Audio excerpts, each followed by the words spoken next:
दरम्यान आता निकालावर सगळ्याच नेत्यांच्या प्रतिक्रिया येऊ लागलेल्या आहेत। बारामतीचा कौल हा आश्चर्यजनक असल्याचं उपमुख्यमंत्री अजित पवार यांनी म्हटलंय। त्याचबरोबर बारामतीनं साथ का दिली नाही हे कळलं नाही असंही ते म्हणाले। आता नव्या उमेदीनं काम करणार आणि कुठलेही आमदार आपल्या सोबत असून कोणी कुठेही जाणार नसल्याचं अजित पवार म्हणाले।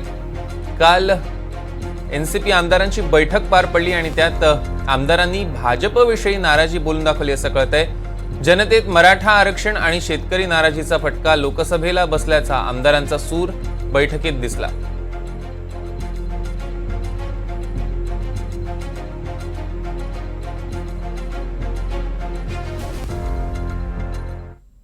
जो काही निकाल लागलेला आहे त्याच्यामध्ये आम्ही काही फार समाधानी नाहीये।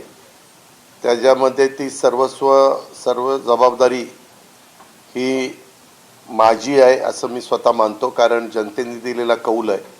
पण आम्ही कुठेतरी जनतेचा विश्वास संपादन करण्याच्या करता कमी पडलो हे मला मान्यच करावं लागेल आणि त्याच्यामुळं त्या संदर्भामध्ये जे काही अपयश आलेलं आहे या अपयशाची जबाबदारी मी स्वतः स्वीकारलेली आहे।